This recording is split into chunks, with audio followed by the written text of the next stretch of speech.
డబ్బు, అనారోగ్యం, ఉద్యోగం, వ్యాపారం, అప్పులతో బాధపడుతున్నారా? మీకోసమే launch your future programme. Hello Ram గారు. హాయ్ నారాజు. మన దగ్గర ఎప్పుడూ కూడా ఎక్స్పెక్ట్ చేసేటువంటి టాపిక్స్ విజువలైజేషన్తో పాటు సైకాలజీ. మా మనసులో ఉన్నది అంత ఎగ్జాక్ట్గా ఇతను ఏ విధంగా చెప్పగలిగాడు అనేటువంటి అంచనాతో చాలామంది కింద కామెంట్ బాక్స్లో పోస్ట్ చేసినటువంటి వాళ్ళు ఉన్నారు. మీరు చాలామందికి సొల్యూషన్స్ ఇచ్చారు దానివల్ల. అయితే ప్రతి ఒక్కరూ జీవితం తాలూకు అంటే బ్రతుకు తాలూకు అలా ప్రయాణంలో వెళ్ళేటప్పుడు ఒక మనిషి ఒకరోజు బాగుంటాడు, ఆ రోజు నేను ఏదైనా సాధించగలుగుతాను, నా చుట్టుపక్కల ఎవరున్నా లేకపోయినా సరే కమిటెడ్గా నేను ప్రూవ్ చేసుకోగలుగుతానని.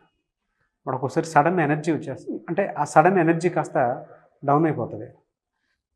నేను ఇంకా చేయలేనేమో, నా వల్ల కాదేమో అనేటువంటి ఆలోచనలకు మాత్రం డెఫినెట్గా వెళ్ళిపోతారు. కొంతమందికి అది స్ట్రెస్, అక్కడ నుంచి యాంగ్జైటీ నుంచి డిప్రెషన్, జీవితాన్ని నాశనం చేసేసుకుంటారు. అంటే ఒక గంట ఉన్న ఎనర్జీ దాని తర్వాత ఎక్కడో ఆ ఎనర్జీ మిస్ అవుతూ ఉంటుందండి.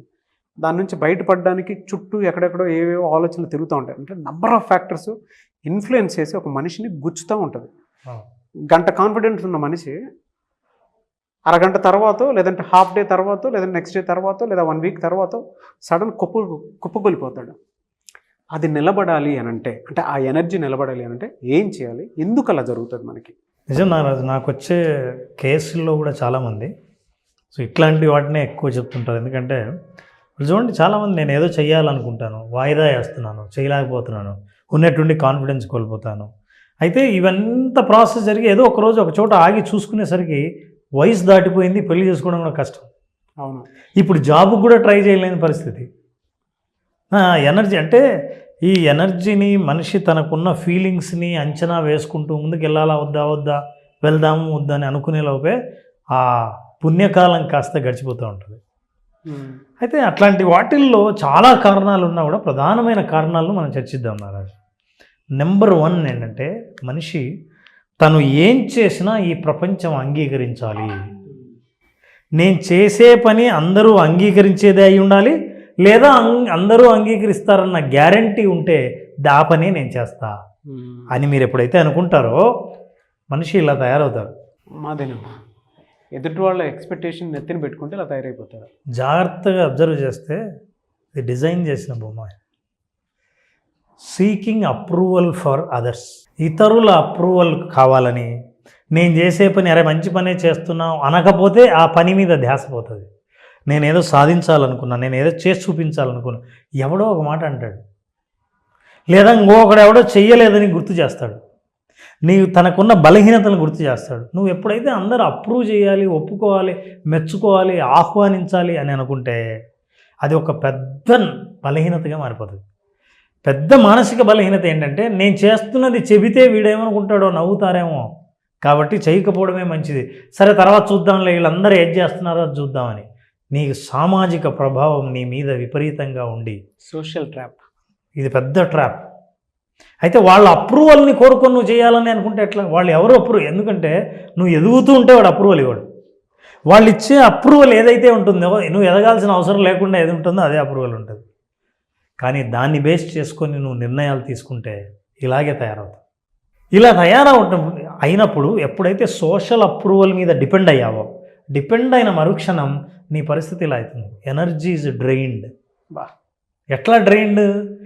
నిండుగా బకెట్లో నీళ్లుంటే నువ్వేం చేస్తున్నావు అంటే బకెట్లకి చుట్టూ రంధ్రాలు పెడుతున్నావు. ఎన్ని నీళ్లు పోసినా, ఎంత కాన్ఫిడెన్స్ ఇచ్చినా, ఎంత మోటివేట్ చేసినా, నువ్వు ఎన్ని రకాల పుస్తకాలు చదివినా, ఎన్నిసార్లు నేను జీవితంలో ఏదైనా సాధించాలని అనుకున్నా, ఈ రంధ్రాల నుంచి నీళ్లు పోతున్నాయి. కంప్లీట్గా మనిషి ఏదైనా సాధించడానికి కావాల్సిన కాన్ఫిడెన్స్ను పూర్తిగా మొయ్యగలిగే శక్తిని కోల్పోయి మొత్తం లీక్ అయిపోతుంటుంది. Energy is drained. Energy drain అవ్వడం వల్ల క్యారెక్టరిస్టిక్స్ ఎట్లా ఉంటాయి? పొద్దున్నే లేస్తాడు, తెల్లవారిందని తెలుసుకుంటాడు, మళ్ళీ తెల్లవారిందా ఏం చేద్దామని, సరే ఏం చేయాలో ఇంకా ఐడియా రాలేదు కదా, పడుకుందాం అనుకుంటాడు. 2 గంటల తర్వాత లేస్తాడు. లేచిన తర్వాత ఏదన్నా చేయాలని అనుకొని ఆల్రెడీ లేట్ అయింది కదా అనుకుంటాడు. అసలు చేద్దామొద్దని ఈరోజు ఏం లేదు, ఈరోజు ఏమో ఫ్రైడే కదా, ఫ్రెష్గా మండే స్టార్ట్ చేద్దామంటాడు. వాయిదా మనస్తత్వం. ఎనర్జీ లేకపోవడం వల్ల పూర్తిగా నిర్ణయాలు తీసుకోలేకపోవడం, అనుకున్నవి అనుకున్నట్టుగా ఇంప్లిమెంట్ చేయలేకపోవడం, ఇట్లాంటి బలహీనతలన్నీ అయిపోతాయి. ఇప్పుడు ఎప్పుడైతే నీకు ఎనర్జీ డ్రైన్ అయిందో, మానసికమైన శక్తి, శారీరక శక్తి బాగానే ఉంటుంది, 3 పూట్ల తింటుంటాడు, కానీ మానసికంగా శక్తి ఉండదు. మానసికమైన శక్తి డ్రైన్ అయితే ఇలాగే ఉంటుంది. కానీ ఎప్పుడు శక్తి నింపుతున్నట్లే ఉంటుంది, కానీ నీకు కారిపోయేది మనకు అర్థం కాదు. So you are draining everything. ఆ తర్వాత అది అయితేనే మనిషి he became like this, self ఎస్టీమ్ని కోల్పోయి ఇప్పుడు థెరపిస్ట్ దగ్గరికి వచ్చినా సరే అట్లే ముఖం ముడుచుకుంటాడు. సార్ అప్పుడు చెప్పడం ఎట్లా ఉంటుందంటే, నేను నమ్మరు, నా దగ్గరికి వచ్చే వాళ్ళందరూ ఇదే భాష. సార్ నా తప్పే అర్థమవుతుంది, నేను చాలా వేస్ట్ చేశాను, అనవసరంగా ఫ్రెండ్స్ని నమ్ముకొని వాళ్ళు ఏది చేస్తుంటే అది చేద్దాం అనుకున్నాను, 2-3 బిజినెస్, ఏ బిజినెస్ చేస్తానో నాకు తెలియదు, కానీ డబ్బులు ఇంట్లో ఉన్నవన్నీ అది చేస్తా ఇది చేస్తా అని అన్నీ పోగొట్టాను, కానీ ఎక్కడా సక్సెస్ కాకపోయేసరికి నా మీద నాకే నమ్మకం పోయింది, అందుకే ప్రయత్నాలు చేయడం మానేశాను. ఇప్పటికి 5 ఏళ్ళు అయింది సార్, ఏమి చేయట్లేదు సార్, ఇప్పుడు మీ దగ్గరికి వచ్చాను. ఇంకొక ఎగ్జాంపుల్ కూడా గుర్తొస్తుందండి. కొంతమందికి అంటే ఏదైనా రిలేషన్షిప్లోకి వెళ్ళకముందు, ట్రస్ట్ షిప్లోకి వెళ్ళకముందు చాలా బలంగా ఉంటారు మానసికంగాను, అండ్ దాంతోపాటు కాన్ఫిడెన్స్ పరంగా చూసుకున్నా కూడా. ఎప్పుడైతే మనిషి డిపెండెన్సీ నేచర్ మీదకి వెళ్ళిపోతూ ఉంటాడో, అమ్మ మీరు మీ హస్బెండ్ మీద డిపెండ్ అయినా, మీ ఫ్రెండ్ మీద డిపెండ్ అయినా, మీ బిజినెస్ పార్ట్నర్ మీద డిపెండ్ అయినా, over a period of time ఆ డిపెండెన్సీ లెవెల్ ఎలా పెరిగిపోయి ఉంటుంది అని అంటే, సాలెగూడు ఏ విధంగా అయితే పెరిగిపోయి ఉంటుంది అంటే ఆ ట్రాప్లో నుంచి బయటపడలేం. మళ్ళీ వాళ్ళు బయటికి తీసుకొస్తే తప్ప వీళ్ళు బయటపడలేని పరిస్థితి. బాబు ఎందుకు ఇలా చేసేవారా అంటే, నేను నమ్మాను అంతే. ఎందుకు ఇలా జరిగిందిరా నాయన, ఎందుకు ఇలా చేసుకున్నావు, నీ హిస్టరీ చూస్తేనేమో బయట అన్ని అచీవ్మెంట్స్ ఉన్నాయి, అది వాళ్ళ వల్ల కాదు కదా, నీ సోషల్ స్ట్రెంగ్త్ నీ స్ట్రెంగ్త్ కదా అని అంటే నమ్మాను అంతే. ఇప్పుడు నాకు ఎనర్జీ సరిపోవట్లేదు. ఇప్పుడు నన్ను నా దగ్గర అంత ఉన్నా కూడా వాళ్ళు లేకుండా నేను చేయలేను. Emotional damage. అవును అవును సార్, అవును. సెల్ఫ్ డ్యామేజ్ ఎప్పుడైతే చేసుకుంటారు, సెల్ఫ్ ఎస్టీమ్ కోల్పోతే వాళ్ళకున్న టాలెంట్స్ కూడా మర్చిపోతారు. అదే కదా, మర్చిపోవడం కాదు, వేరే వాళ్ళు గుర్తు చేసినా నేను చేయలేననే డిసైడ్ అవుతాడు. సెల్ఫ్ ఎస్టీమ్ని కోల్పోయినప్పుడు మనిషి పూర్తిగా, నువ్వు ఇందాక అన్నావు, ఆ ఎనర్జీ అనేది, ఆ మానసిక శక్తిని ఎప్పుడు కోల్పోతాడో, ఏ పని చేయలేక ఈ చేతులు ఎత్తేసి సమాజం ముందు సరెండర్ అవుతాడు. అవును సార్, సరెండర్ అయిపోయి ఐఎమ్ హెల్ప్లెస్ నవ్ అని. అట్లాంటి వాళ్ళు ఎలా బయటికి రావాలో మాట్లాడదు. ఈ స్థితిలో ఇలాంటి సిచ్యువేషన్స్ ఏ ఉంటే ఎస్ ఐ ఫేస్డ్ అని పెట్టండి మెసేజ్. ప్రతి ఒక్కరూ ఉంటారు సార్, నేను నా హస్బెండ్ చేతిలోనే నలిగిపోయాను అని పెట్టేటువంటి వాళ్ళు ఉంటారు. అభివృద్ధి బిజినెస్ పార్ట్నర్ చేతిలోనే నలిగిపోయాను అని చెప్పేటువంటి వాళ్ళు ఉంటారు. నేను మా డాడీ చెప్పింది చేసుకుంటూ వెళ్ళిపోయాను కాబట్టి నలిగిపోయాను అని చెప్పినటువంటి వాళ్ళు ఉంటారు. నేను నా ఫ్రెండ్ చెప్పాడు కాబట్టి మునిగిపోయాను, నేను గ్రో అవ్వకపోవడానికి కారణం కూడా అదని చెప్పి జీవితాన్ని నాశనం చేసుకున్నటువంటి వాళ్ళు ఉంటారు. కొంతమంది సెల్ఫ్ అంటే మీరు ఇందాక చూపించారు చూసారా, సోషల్ ట్రాప్లో పడిపోవటం. ఈయన ప్రతిసారి మెచ్చుకోవాలంటే ఎక్కడి నుంచి మెచ్చుకుంటారు? వాళ్ళ ఆనందం కోసం చేసేటప్పుడు నీ ఆనందం ఎక్కడుంది అందులో? నువ్వు వాళ్ళ మెచ్చుకోలు కోసమో లేదంటే వాళ్ళ అవసరాలకు ఉపయోగపడదాం అనేటువంటి ట్రాప్లో ఉన్నప్పుడు, అప్రూవల్ కోసం నువ్వు ట్రాప్లో పడిపోయి ఉన్నప్పుడు నువ్వు కోల్పోయినట్టే కంప్లీట్గా. మీరు ఇందాకన్నారు నా దగ్గరకు వచ్చేటువంటి వాళ్ళు అందరూ అంతే సార్, ఇంకంతే. అంటే ఒక స్టేజ్లో ఫేస్ చేస్తారు. I want to talk only with 3 solutions. చెప్పండి సార్. ఈ 3 సొల్యూషన్స్ కనుక పాటిస్తే మీరు మళ్ళీ రికవర్ అవుతారు. నిజంగా సొల్యూషన్స్ మీద ఇంట్రెస్ట్ ఉండి డెడికేటెడ్తో ఇవి పాటిస్తే you will see a clear change in your life and also body. Let's see what. Eagerly waiting for that solution. Stop negative self talk. చాలామందికి తెలీదు, వాళ్ళకి తెలీదు. వాళ్ళ ఫ్రెండ్స్ని అడగమని చెప్పండి. ఏంటంటే, అరే నేను ఎప్పుడైనా ఒక్కడిని నాలో నేను మాట్లాడుకుంటుంటానా బయటికి? వాళ్ళే మాట్లాడుకుంటుంటారు. ఇదేంటో తెలుసా self talk? Internal self talk వేరు, ఎక్స్టర్నల్ సెల్ఫ్ టాక్ వేరు. ఇంటర్నల్ సెల్ఫ్ టాక్ అంటే ఆలోచనలు. ఎక్స్టర్నల్ సెల్ఫ్ టాక్ ఏంటంటే మాట్లాడుకుంటుంటాడు దాంతో, అయితే అవును కుదరదు అని ఒక్కడే మాట్లాడుకుంటుంటాడు. ఇదంతా ఎప్పుడు వస్తుందంటే, తను ఎప్పుడైతే ఏదైతే తప్పులు చేశాడో, పొరపాట్లు చేశాడో, మోసపోయాడో అవన్నీ నేను ఇలా చేసి ఉండాల్సింది అనుకుంటున్నప్పుడు మాట్లాడుతూ ఉంటాడు. అంటే వేరే లోకంలో జీవిస్తారు సెల్ఫ్ టాక్ ఉన్న వాళ్ళు. నెగిటివ్ సెల్ఫ్ టాక్, నేనేం చేయలేను అని అనుకున్న వాళ్ళందరూ నెగిటివ్ సెల్ఫ్ టాక్లో ఉంటారు. నెంబర్ 1 మీరు చేయాల్సింది మీ ఫ్రెండ్స్ని అడగండి, నేను ఎప్పుడైనా బయటికి ఒక్కరిని మాట్లాడుకునేది చూసారా అని. ఉంటే మీరు ఆ సిచ్యువేషన్లో ఉన్నట్టు. ఇక మీ ఆలోచనలను గంటకు ఒకసారి ఆగి ఇప్పుడు ఏం ఆలోచిస్తున్నాను అని ఆలోచించండి. అది సెల్ఫ్ టాకా, నెగిటివ్ సెల్ఫ్ టాకా, పాజిటివ్ సెల్ఫ్ టాకా చూడండి. Now immediately shift to the positive statement. నేను I have given a tip. Every 1 hour మీకు ఎప్పుడు గుర్తు వస్తే అప్పుడు ఆగి ఇప్పుడు నేనేం ఆలోచిస్తున్నా ఆలోచించండి. అది నెగిటివ్ అయితే shift to positive. So stop negative self talk. ఎప్పుడైతే సెల్ఫ్ టాక్ నెగిటివ్ది మాట్లాడి ఆపేశావో నీ మీద నువ్వు కోల్పోయిన నమ్మకాన్ని తిరిగి పొందడం మొదలు పెడతావు. ఒక్కటే స్టేట్మెంట్ సార్. నిజంగా కొంతమంది ఒక ట్రామాలో, ఎమోషనల్ ట్రామాలోను, లేదంటే కొన్నిసార్లు కొంతమందికి గాసిప్స్ అంటే ఇష్టం. ఎవరైనా పొరపాటున నీ మీద ఇలా మాట్లాడారు అని అంటే క్యూరియాసిటీ ఉంటుంది. ఏమైనా ఉంటారు. ఆ క్యూరియాసిటీ మనిషిని మానసికంగా దెబ్బతీసి బయట పడనీయకుండా చేస్తుంది. బట్ అక్కడ మనిషి క్యారెక్టర్ కూడా దిగజారిపోయి ఉంటుంది. అరే వీడి గురించి ఎవడన్నా నెగిటివ్ ఒక మాట అనుకుంటే తీసుకోలేని పరిస్థితిలో ఉంటుంది. అక్కడ క్యారెక్టర్ అసాసినేషన్ ఉంటుంది, ఎనర్జీ, ఆ నెగిటివ్ ఎనర్జీ బయటపడుతుంది, సెల్ఫ్ టాక్ ఇంప్రూవ్మెంట్, ఆ నెగిటివ్ థింకింగ్ ప్రాసెస్ కూడా ఎక్కువ అవుతుంది. జస్ట్ ఆ టైంలో అది మీరు పాజిటివ్ స్టేట్మెంట్ కింద మార్చుకున్నారు కదా, ఏమనుకుంటే మనం ఏమనుకుంటే షిఫ్ట్ అంతే, ఇమీడియట్ షిఫ్ట్. ఇప్పుడు ఆ షిఫ్ట్ కావాల్సిన అవసరం మీకు, వాళ్ళకి కాదు. అవును, కాబట్టి మనం ఇమీడియట్గా షిఫ్ట్ చేయాలి. It's the first thing. Internal టాక్ని షిఫ్ట్ చేయండి. Yes. Now let's go to the second. Communicate self love. ఒకసారి అద్దంలో చూసుకొని, మీరు నిజంగా చెప్తున్నా, మనల్ని మనం ప్రేమించకపోతే పక్కోడు ప్రేమించడు, సమాజం ప్రేమించదు, నువ్వు కోరుకునే కోరిక కూడా నిన్ను ప్రేమించదు కదా. నువ్వు జాబ్ కోరుకుంటున్నావు, గవర్నమెంట్ జాబ్ రావాలని అనుకుంటున్నావు, ఒక ఉద్యోగం సెటిల్ అవ్వాలనుకుంటున్నావు, సమయానికే వయస్సు మించిపోకముందే పెళ్లి కావాలని కోరుకుంటున్నావు. ఆ కోరికలన్నీ నిన్ను ప్రేమించాలిగా. ప్రేమించడానికి ఎవ్వరూ ఈ ప్రపంచంలో ప్రేమించలేదు. ఆ చివరికి నువ్వు కూడా ప్రేమించుకోవట్లేదు. నేనెక్కడ ప్రేమిస్తా అని కోరిక దూరంగా ఉంటుంది. ఎస్. అద్దంలో చూసి you talk to your self, love your self. What is love your self? Accept as it is about your life. ఎందుకంటే ఓవర్ ఎక్స్పెక్టేషన్స్ కానీ, ఓవర్గా ఖర్చు చేయడం కానీ వద్దు. సెల్ఫ్ బ్లేమ్ వద్దు, సెల్ఫ్ లవ్ కావాలి. సెల్ఫ్ లవ్ అంటే ఓహో ఇది నేను ఇలా తయారవ్వాలి, ఇంతవరకు ఇది అయినా నాకేమైంది, నేనేం తక్కువ, నాకంటే కాళ్ళు చేతులు లేని వాళ్ళందరూ బాగా చేస్తుంటే నాకు అన్నీ బాగున్నాయి, నేను అందంగా కనిపిస్తున్నాను, నేను చేయగలను, ఎందుకు చేయలేను అని అద్దంలో చూడండి. మీరు అలా మాట్లాడుతుంటే కూడా నాకు ఒకటి గుర్తొస్తుంది. హార్ష్ రియాలిటీ మాట్లాడుకుందామా. సడన్గా కాలిపోయింది, మనం లెగటం ఆపేసుకుంటామా? సడన్గా అమ్మ నాన్న చనిపోయారు, మనం చచ్చిపోతామా? సడన్గా మనకు తెలియకుండానే మన జీవితాన్ని ఎవడో నాశనం చేస్తాడు, అట్లని చెప్పేసి ఆడి కోసం మన జీవితాన్ని ఆపుకుంటామా? మనల్ని మనం ఏ విధంగా మన కోసం రికవరీ చేసుకుంటామా? చిన్న చిన్న సమస్యలకి మనం ఏ రోజు కూడా మనల్ని మనం ప్రేమించుకోవటం ఆపుకోకూడదు. నిజం సార్. ఆ సెల్ఫ్ లవ్ ఎప్పుడైతే మీరు స్టార్ట్ అయిందో పాజిటివ్స్ కనిపించడం మొదలు పెడతాయి. ఎస్. మీరు అందుకే ప్రేమించిన వాళ్ళని, ఇష్టపడిన వాళ్ళని చూడండి, వాళ్ళు మంచివాళ్ళుగా కనిపిస్తారు. వాళ్ళ ప్రతి మాటల్ని మనం ఇష్టపడతాం, వాళ్ళ ప్రతి చేష్టల్ని ప్రేమిస్తాం. మిమ్మల్ని మీరు ప్రేమిస్తే మీలో మీకు నచ్చినవి కనిపిస్తాయి. అంతే. మీకు ఎప్పుడు మీరు నీలో నచ్చినవి కనిపిస్తాయో, నీలో నచ్చినవి ప్రేమించడం మొదలు పెట్టావో, దాన్ని డెవలప్ చేసుకోవడం మొదలు పెడతాం. ఆటోమేటిక్గా అది డెవలప్ అవుతూ పోతుంటుంది.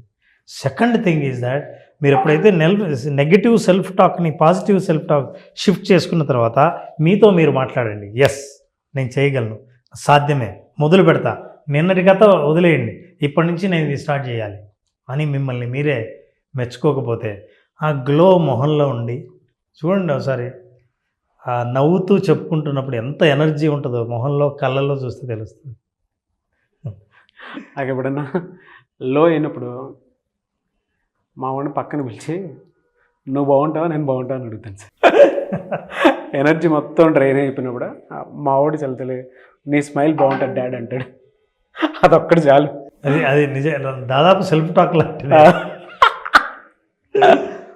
వాడితో మాట్లాడింది ఇద్దరం మిర్రర్లో చూసుకుంటామా, ఆడి పక్కన పెట్టుకుంటాను ఇట్లా, ఆడి మొహన్నమా నిజం చెప్పరా నువ్వు బాగుంటావు నేను బాగుంటావు అన్నాడు. కుదిరితే వీడియో ప్లే చేస్తాను, అది ఉంది, రికార్డ్ చేసినే ఉంది. ఇంకా చాలామంది మోటివేషన్. పైగా నువ్వే బాగుంటావు అనే వాళ్ళని పట్టుకోలేము, అది ఇంపార్టెంట్. మోస్ట్ ఇంపార్టెంట్ అన్నది నిన్ను తక్కువ చేసి అమర్యాదగా చేసి నీ మాటల్ని నీ కోరికల్ని కించపరిచే గ్రూప్ని అవాయిడ్ చేయండి. యూజ్లెస్ గ్యాంగ్ ఉంటుంది, బ్యాచ్, వేస్ట్ బ్యాచ్. గాసిప్స్. నువ్వు ఏం మాట్లాడినా దాన్ని పట్మని పెంచేసినట్టు, నీ కోరిక నేను ఏదైనా చెయ్యాలని నువ్వు అనుకుంటున్నావు అన్నా కూడా నీ బాగుందా అని చెప్పేవాళ్ళు, నీకు చేత కాదనేవాళ్ళు. అరే జోక్ లాగా అంటుంటారే, ఆ జోకే నీ మైండ్ చాలా సీరియస్గా తీసుకుంటా. ఈ బ్యాచ్ వల్లే ఉంటుంది సార్. అసలు పల్లెటూరులో చూస్తే ఒకప్పుడు అరుగులు ఉండేవి, దాని తర్వాత రోడ్డు మీదకి వచ్చారు గ్రూప్ ఆఫ్ పీపుల్, వాళ్ళ గాసిప్స్ని ఇంట్రెస్ట్గా ఎంజాయ్ చేస్తారు. తర్వాత మన కోచింగ్ అవును మన కోచింగ్ ఇన్స్టిట్యూట్స్లో స్టూడెంట్స్ని చూస్తాం, ఒక గ్రూప్ ఆఫ్ పీపుల్ వాళ్ళకా గాసిప్స్ కావాలి. ఆఫీస్లో కొంతమంది ఉంటారు గ్రూప్ ఆఫ్ పీపుల్, వాళ్ళు కూడా ఇదే కావాలనుకుంటారు. ఈడెలా ఉంటాడో ఈడికో క్లారిటీ ఉంది, యాక్చువల్ రియాలిటీ ఈడి గురించి పక్కనోడికి కూడా తెలుసు, కానీ పక్కనోడు అది చెప్తాడా? పక్కనోడు ఈడు లేనప్పుడు చెప్తాడు. కానీ ఈడు ఆ 10 మంది మాట్లాడుకునే దాంట్లో మాత్రం ఒక్కొక్క నెగిటివ్ టాక్ మాట్లాడేసి రాయి వేసేసి కామకు కూర్చుంటారు. ఇది తెలియని విషయం ఏంటంటే ఫస్ట్ ఈయన వేసుకుంటారు, వెళ్ళిపోయిన తర్వాత వాళ్ళు వేసుకుని స్టార్ట్ చేస్తారు. అలాంటి వాళ్ళకి మాత్రం దూరంగా ఉండండి, అంతే కదా సార్? అట్లాంటి వాళ్ళకి దూరంగా ఉండటం వల్ల ఏంటంటే అసలు నిన్ను ప్రతిసారి ఎగతాళి చేస్తున్నప్పుడు ఏంటంటే ఇంటికి వచ్చి నీకు ఎనర్జీ లేకపోవడానికి కారణం ఏంటంటే నువ్వేంటో నీకే గుర్తు చేసే ప్రయత్నం చేస్తారు వాళ్ళు. అవును, కానీ అది నువ్వు కాదనే సెల్ఫ్ టాక్లో తెలుస్తుంది. తెలుసుకొని వాళ్ళని అవాయిడ్ చేయడం వల్ల అట్లాంటివి చెవిన పడకపోవడం వల్ల నీ మాటలే నువ్వు విని నిన్ను నువ్వు మోటివేట్ చేసుకుని నువ్వేం చేయాలనుకున్నా సరే నిర్ణయానికి, ఆ పనికి కట్టుబడి ముందుకెళ్తావు. ఈ 3 పనులు మీరు చేయండి. ఎస్. కుంగిపోయిన వాడు, అడుగున ఉన్నవాడు కూడా లేచి కూర్చుని నేను ఎందుకు చేయలేను అని అంటాడు. 10 మందికి నేను ఎట్లా పైకి వచ్చానో చెప్తాడు. ఇదంతా బాగుంది సార్. అంటే ఇప్పుడు అవాయిడెన్స్ ఉంది కదా, మనం ఒక సోషల్ ట్రాప్లో ఉన్నప్పుడు సార్ కొంతమంది గాసిప్స్కి నా గురించి ఏమనుకుంటున్నారో, నెగిటివ్ అనుకుంటున్నారేమో అనుకునేటువంటి భావన ఉంటుంది చూసారా, అది ఎక్కువ వినడానికి ఇంట్రెస్ట్ చూపిస్తారు, అవాయిడ్ చేయలేరు, ఇన్స్టెంట్గా అవాయిడ్ చేయలేరు. కొంతమంది గాసిప్స్ ఇష్టం, కొంతమందికి నెగిటివ్ సెల్ఫ్ టాక్ ఇష్టం. ఇంకొంతమంది ఏం చేస్తారంటే మీరు ఇందాక సెకండ్ చూపించారు కదా, సెల్ఫ్ లవ్లో కంపేర్ చేసుకుని సగం జీవితాన్ని నాశనం చేసేసుకుంటూ ఉంటారు, వాళ్ళలో ఉన్న క్వాలిటీని కూడా మర్చిపోతూ ఉంటారు. బట్ ఇమీడియట్ షిఫ్ట్ అయితే వాళ్ళకి కావాలి. సో దానికి మెంటల్ ప్రిపరేషన్ ఎలా ఉండాలి? నాగరాజు, ఇంతవరకు మనం చూపించిన ఈ సిచ్యుయేషన్స్లో మనిషి వర్స్ట్ సిచ్యుయేషన్లోనే ఊహించుకుంటుంటాడు. చెడిపోయినట్టు, ఇక బాగులేనట్టు, భవిష్యత్తు లేనట్టు, ఇవన్నీ. ఈ పరిస్థితులన్నిటి నుంచి బయట వేసే ఒకే ఒక అద్భుతమైన సాధనం ఏంటంటే విజువలైజేషన్. ఈ విజువలైజేషన్ ఏం చేస్తుందంటే మనిషిని గట్టున వేసి ఆ బురదలోంచి బయటికి తీసుకొచ్చి ఒక స్విమ్మింగ్ పూల్లో వేస్తుంది. శుభ్రమైన వాటరు తను శుభ్రం చేసుకోవడానికి పనికి రావడమే కాకుండా తను స్నానం చేసి ఫ్రెష్గా బయటకు వస్తాడు. విజువలైజేషన్ ఏం చేస్తుందంటే నువ్వు కోరుకున్న స్థితిలో నిన్ను ఉంచుతుంది. ఉంచినప్పుడు బాడీలోని ప్రతి కణం నువ్వు ఏ స్థితిని కోరుకున్నావో ఆ స్థితిని రికార్డు చేసి రిజిస్టర్ చేస్తాయి. రిజిస్టర్ చేసిన ఆ స్థితిని మళ్ళీ రీప్లే చేస్తుంది లైఫ్లో, అప్పుడు నువ్వు సాధిస్తావు. సో విజువలైజేషన్ ఏం చేస్తుందంటే భవిష్యత్ స్థితికి, నువ్వు కోరుకున్న స్థితికి ఎటువంటి సామాజిక ప్రభావాలకు గురి కాకుండా నువ్వు ఏది అనుకున్నావో దాన్నే చూడగలిగినప్పుడు నీకు కాన్ఫిడెన్స్ వస్తుంది. నలుగురు నిన్ను డిస్రెస్పెక్టింగ్గా మాట్లాడినా సరే నువ్వు పట్టించుకో, నీకు తెలుసు నీ భవిష్యత్తు అంటే. నువ్వు ఎక్కడికి వెళ్ళాలనుకుంటున్నావో నీ నిర్ణయం గురించి నీకు తెలుసు. సో విజువలైజేషన్ ప్రాక్టీస్ చేయడం ద్వారా లైఫ్ పట్ల క్లారిటీ రావడమే కాకుండా తను ఎలా ముందుకు వెళ్ళగలడో దాని నిర్ణయం పట్ల ఏ యాక్షన్ తీసుకోవాలో తనకు ఆ యాక్షన్ పట్ల కూడా immediately you can take next step తీసుకునే మోటివేషన్ కూడా విజువలైజేషన్ ద్వారా దొరుకుతుంది. సో దీన్ని ఇట్లా సాధించడం వల్ల ఈ మనం మాట్లాడుకున్న ఈ సైకాలజీ టాపిక్లో విజువలైజేషన్ అన్నది కూడా హెల్ప్ చేసి భవిష్యత్తు నేనేమనుకున్నానో నేను చూడగలనన్న నమ్మకాన్ని, సెల్ఫ్ ఎస్టీమ్ని పెంచగలిగే శక్తి విజువలైజేషన్లో ఉంది. మీలో ఉన్న కాన్ఫిడెన్స్ని బయటకు తీసేటువంటి ఒకే ఒక్క టూల్ విజువలైజేషన్. థ్యాంక్ యూ అండి, thank you so much Ram గారు. Thank you Nagesh. చాలామంది అడ్వాన్స్ విజువలైజేషన్ క్లాస్ ఎక్స్పెక్ట్ చేస్తూ ఉన్నారు. బేసిక్ ఎక్కువ మంది అటెండ్ అయిపోయినటువంటి వాళ్ళు, అడ్వాన్స్లో ఏ మెరాకిల్ చూస్తాము అనుకునేటువంటి వాళ్ళు చాలామంది ఉన్నారు. బేసిక్ అటెండ్ అయిన వాళ్ళు వాళ్ళ ఫ్రీక్వెన్సీని, వాళ్ళ పవర్ని, వాళ్ళ థాట్ని విజువలైజేషన్ని ఎలా చేసుకోవాలో తెలిసిన వాళ్ళు దాని వేవ్ లెంగ్త్ని పెంచడానికి, ఇంకా దాని పవర్ని పెంచడానికి, టైం గ్యాప్ ఒక గోల్ని అచీవ్ చేయడానికి తగ్గించాలంటే అడ్వాన్స్ విజువలైజేషన్ అద్భుతంగా ఉపయోగపడుతుంది. చాలామంది అటెండ్ అయిన వాళ్ళు, సార్ ఇంకా ఏమైనా అటెండ్ అవ్వాలని ఉంది ఏంటి అని అంటే, ఈసారి చాలా తొందరగానే నెక్స్ట్ అడ్వాన్స్ సెషన్ కూడా పెట్టడం జరిగింది. పర్సనాలిటీ డెవలప్ చేసుకోవాలనుకున్నా, లేదంటే పర్సనల్ కొన్ని విషయాల్లో మనం బ్రాడ్ పిక్చర్లో చూడలేము. అడ్వాన్స్ క్లాసెస్ అటెండ్ అయిన తర్వాత మాత్రమే తెలుస్తుంది. సో నేను కూడా అడ్వాన్స్ విజువలైజేషన్ క్లాస్కి జాయిన్ అవ్వాలని అనుకుంటున్నాను ఈ బ్యాచ్కి. ముఖ్యంగా నారాజు ఈ అడ్వాన్స్ విజువలైజేషన్లో బేసిక్ విజువలైజేషన్లో మిరాకిల్స్ సృష్టించిన వాళ్ళు, అనుభవంలోకి అద్భుతాలు తీసుకొచ్చిన వాళ్ళందరూ ఈ అడ్వాన్స్ విజువలైజేషన్ సెషన్లో అటెండ్ అవుతున్నారు. అట్లాంటి వాళ్ళని నేరుగా చూడాలన్నా, అట్లాంటి వాళ్ళ మాటలు వినాలన్నా మీరు డెఫినెట్గా అడ్వాన్స్ విజువలైజేషన్ జాయిన్ అవ్వాల్సిందే. డెఫినెట్గా sir. Anyway sir, thank you అండి. Thank you so much Ram గారు. Thank you Ramesh. సో మీరు అడ్వాన్స్ విజువలైజేషన్ క్లాస్కి అటెండ్ అవ్వాలి అనుకుంటే స్క్రీన్ మీద మీకు కాంటాక్ట్ నెంబర్ కనిపిస్తుంది. ఆసక్తి కలిగిన వారు మీరు స్క్రీన్ మీద కనిపిస్తున్న నెంబర్కి కాల్ ఆర్ మెసేజ్ వాట్సాప్ చేసి వెంటనే ఎన్రోల్ చేసుకోవచ్చు. ఒకవేళ మీ కాంటాక్ట్ నెంబర్ కనెక్ట్ అవ్వట్లేదంటే మిస్టర్ నాగ్ అఫీషియల్ 1 అన్న ఇన్స్టాగ్రామ్ ఐడి ఉంది. దానికి మీరు పర్సనల్ మెసేజ్ పెట్టినా కూడా నేను రామ్ గారి టీంకి ఫార్వర్డ్ చేస్తాను. ఆ విధంగానే సార్ మీరు అప్రోచ్ అవ్వచ్చు. సో ఒక మిరాకిల్ కనుక మీరు చూడాలి అనుకున్నటువంటి వాళ్ళు, మీ జీవితాన్ని ఇంకా బాగు చేసుకోవాలి అనుకున్నటువంటి వాళ్ళు ఎవరైతే ఉంటారో, త్రూ విజువలైజేషన్ క్లాస్, మీరు advance visualisation class tools and technique తోటి లైఫ్ని మార్చుకోవాలి అనుకున్నటువంటి వాళ్ళకి మాత్రం మంచి అవకాశం. ఆసక్తి కలిగిన వారు స్క్రీన్ మీద కనిపిస్తున్న నెంబర్ సంప్రదించండి. ఈ వీడియో లైక్ చేయండి, షేర్ మాత్రం తప్పకుండా చేయండి. ఇలాంటి మరిన్ని వీడియోస్ కోసం మా ఛానల్ ఫాలో అవ్వండి. Thank you.